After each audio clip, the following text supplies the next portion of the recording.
Libra!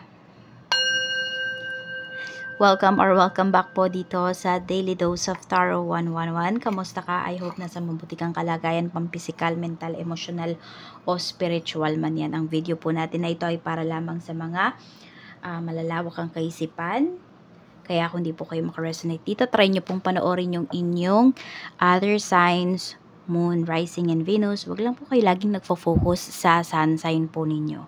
At kung di po kayo or bago pa lang kayo dito sa ating channel, please subscribe and hit the bell button para lagi po kayong updated every time na meron po tayong uploads. At kung nais nyo naman pong paid readings, tiaras, bracelet, EEA at rituals, mag-DM lang po kayo sa ating Facebook page. Makikita nyo po yung link dyan sa description box, or you can type directly naman po sa Facebook, Tarot Intentions by Alian Reyes. At kung di po kayo mag-skip ng ads, maraming salamat po sa inyong suporta. At mag-iwan na rin po kayo ng bakas dyan sa ating comment section. So, tinatansya ko pa yung energy ko. Kasi, busy. Sobrang hectic ng sked. Kaya nga, di ba kahapon hindi ako nakapag-upload. Na-late tuloy itong video ninyo, Libra. So, tingnan natin ano ba yung theme ng 2 weeks mo. We have planning. May iniiwasan kayo rito. Unemployed. So, yung iba sa inyo, wala kayong work.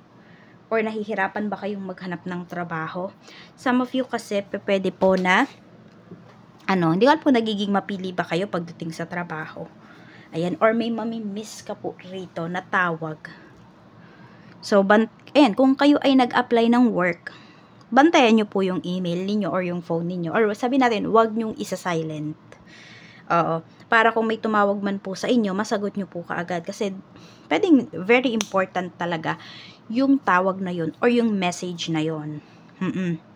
Diba? Pwedeng yun na yung magdadala sa'yo para hindi ka maging unemployed. Pero baka ma-miss mo pa. Kaya po, ayun. No?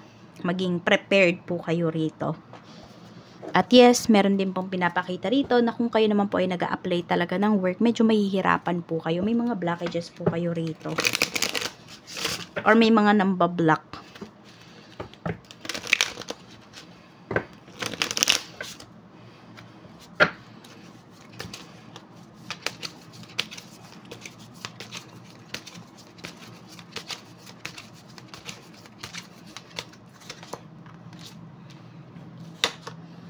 Yan nga, nahihirapan nga yung iba sa inyo, no? May kumukontra po sa inyo rito. Kaya wag nyong ipapaalam kung ano yung mga plano nyo talaga. Kasi alam nyo, yung iba po sa inyo, Libra, kahit mother mo, or any female figure po sa life mo, sabi natin, na mahal mo, naka-close mo, yan, nai-evil eye ka po niyaan.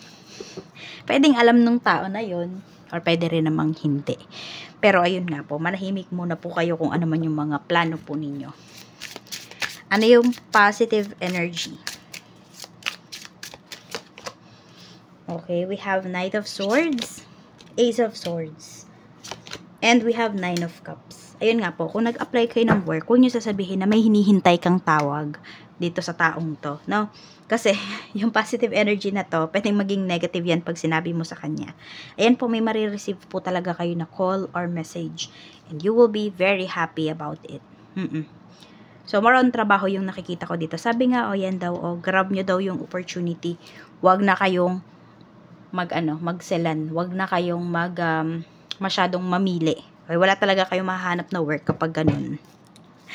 Tignan natin. So, parang sige, sabi natin, for experience. O yung iba sa inyo, sabi nga, ano ba yung gusto nyo? May piso sa bulsa? Or walang piso sa bulsa? Yung tipong gano'n na lang.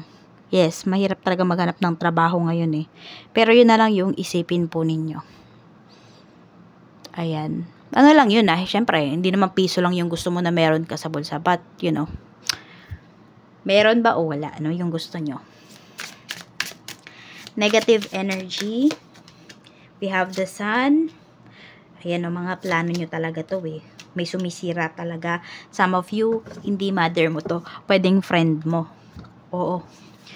Lalo na kung yung iba sa inyo, 3 kayong magkakaibigan. Ayan, meron dito. Friend mo. And yung iba pa dito, no? friend mo pa na nasa malayo. So, kahit nasa malayo, kahit nasa ibang bansa na yung friend mo na yan, huwag mo sasabihin sa kanya mga plano mo. Kasi kahit nasa malayo siya, kaya kanyang i-evil eye.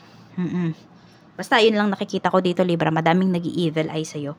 Kaya yung iba po sa inyo, yun, nahihirapan kayong maghanap ng trabaho kung kayo po ay walang work. Sa kaperahan naman, diba? Tingnan mo, may struggle din kayo in terms of money. Baka meron dito ngayong araw mangungutang kayo. Or, pwede rin naman, baka sa inyo may mangutang, diba? Page of Wands. So, kung meron naman daw po kayong utang, unahin nyo daw po itong bayaran para gumaan-gaan yung energy po ninyo. Kaya kung magkakaroon kayo dito ng work, diba, isettle nyo po talaga agad yung mga utang po ninyo para makaluwag kayo sa buhay. Oo, hanggat may utang kasi kayo, laging bagsak yung inyong, sabi natin, yung ekonomiya ninyo.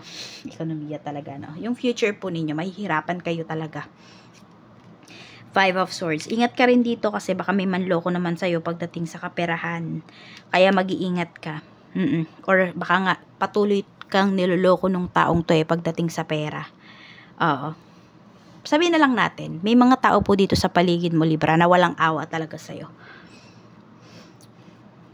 Sa trabaho, we have 6 of Pentacles. So, ayan nga, yung iba po sa inyo, no? Kung kayo ay wala pang trabaho, magkakaroon na po kayo ng trabaho, i-claim nyo na po yan. At dito naman, merong sinasabi rito na may bonus kayo na marireceive coming from work. Meron nga ding other opportunities So, some of you, pwedeng dalawa yung trabaho po ninyo. And, ayun, looks like wala naman kayong i-give up dyan. So, yan po ay makakatulong talaga sa inyong financial. 3 of Swords, pagdating naman sa business. Yan naman po ang energy pagdating sa business ninyo. So, sinasabi lang po dito, makakabawi pa po kayo, no?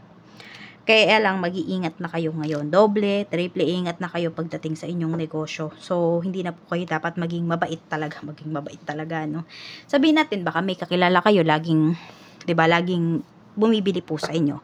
Sabihin natin, suki nyo na po. Tapos, nag-request yan sa'yo na, pwede bang hindi ko muna bayaran?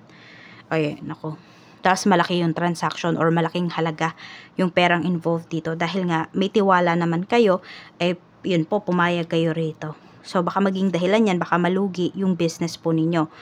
Kaya po, ano lang kayo, stick kayo doon sa inyong policy. Yun po yung gawin ninyo.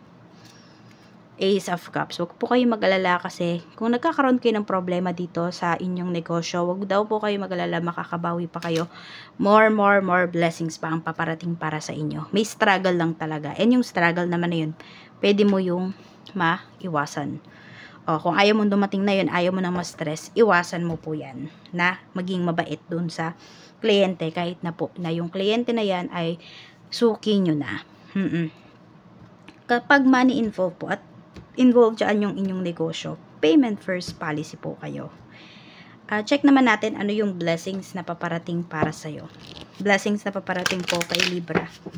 Blessings na paparating kay Libra. Spirit guide, I'm open to receive any messages, please. We have teeth. Ayan, so baka may either sumasakit bang ngipin nyo, pwedeng merong libreng bunot, o kaya naman yung iba po sa inyo, pwedeng magpapaayos po kayo ng ngipin, magpapaklining yung iba sa inyo, pwedeng meron din dito magpapabrace. For some of you naman, ayan, ready na kayo na i-grab yung mga opportunities talaga para sa inyo. Sex, kiss, hug. So more on nakikita ko dito, mas magiging confident kayo ngayong 2 weeks na ito. Talagang, alam mo yung, i-grab mo na talaga yung mga opportunities na dati pinapalagpas mo lang. Yung masasabi mo na deserve mo na maging maganda yung buhay mo. Deserve mo yung mga good things na binibigay sa ni universe. Dati kasi pwedeng nagdududa ka pa parang lagi kayong, parang nagsi-self-pity yung iba sa inyo, yung tipong ganyan. Pero ngayon ito, ready na kayo to take everything, no, na mapapakinabangan po ninyo. You're ready na para i-embrace yung good life na para sa'yo. Yes, the good life. Diba?